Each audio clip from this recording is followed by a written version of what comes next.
गेल्या 1 ते 1.5 महिन्यापूर्वी आपण पाहिलं असेल की आमच्या इथले खासदार त्यांनी आमच्याबरोबर गद्दारी केली आणि पक्ष सोडून निघून गेले। अतिशय तीव्र अशा भावना कार्यकर्त्यांच्या होत्या, आमच्या देखील होत्या। परंतु कुठेतरी सामाजिक समंजसपणा म्हणून किंवा एक आपल्यावर चांगले संस्कार झालेले आहेत म्हणून काही वाईट आम्ही त्या बाबतीमध्ये बोललो नाही। परंतु काल जो घडलेला प्रकार आहे ते स्वतः तर गेलेच, 100 खोके घेतले का 50 खोके घेतले ते घेऊन त्यांनी गेले, परंतु परत हे नगरसेवक आणि पंचायत समितीचे सदस्य आमचे फोडायला त्यांनी नको होते। ते अतिशय वाईट कृत्य त्यांनी केलेलं आहे। मी एवढंच सांगेन, येणाऱ्या काळामध्ये त्यांना याबाबतचे परिणाम निश्चितपणे भोगावे लागतील। शिवसैनिक हा गप्प बसणार नाही, आम्ही देखील गप्प बसणार नाही। हे मशालीच्या चिन्हावरती निवडून आलेले सगळे सदस्य होते।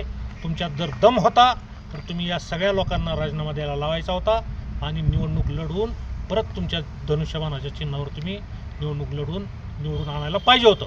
तसेच मागच्या आठवड्यात भारतीय जनता पार्टीनं सुद्धा कळंबचे आमचे जवळपास 9 नगरसेवक त्या ठिकाणी फोडले आणि ते देखील भारतीय जनता पार्टीमध्ये त्यांनी समाविष्ट करून घेतले। हे देखील बाब शिवसैनिकांना आमच्या अतिशय मोठ्या प्रमाणामध्ये खटकलेले आहे। या देखील बाबतीमध्ये इथून पुढच्या काळात त्यांना या बाबतीतले राणा पाटलांना आणि भारतीय जनता पार्टीला याचे परिणाम निश्चितपणे भोगावे लागतील।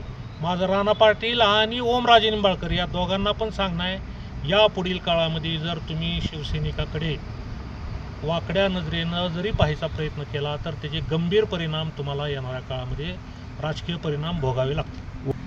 ज्या पद्धतीने ओमराजे निंबाळकर हे पैसे घेऊन त्या ठिकाणी फुटले, त्याच पद्धतीनं राणा पाटील आणि ओमराजे या दोघांनी मिळून हा बाजार मांडला आणि एकानं म्हणायचं 20 लाख देतो, दुसऱ्यानं म्हणायचं 30 देतो, पुन्हा त्यांनी म्हणायचं मी 50 देतो, कोणी म्हणायचं मी 1 कोटी देतो। असा बाजार मांडून गेल्या 15 दिवसात या दोघांनी मिळून ही फोडाफोडी केलेली आहे आणि म्हणून हे नगरसेवक फुटलेले आहेत। अशा पद्धतीचं राजकारण हे खरंच खूप म्हणजे घातक आहे आणि येणाऱ्या काळामध्ये अशा पद्धतीचं राजकारण हे संपवण्यासाठी आम्ही निश्चितपणे प्रयत्न करू, एवढीच ग्वाही मी आपल्याला देतो।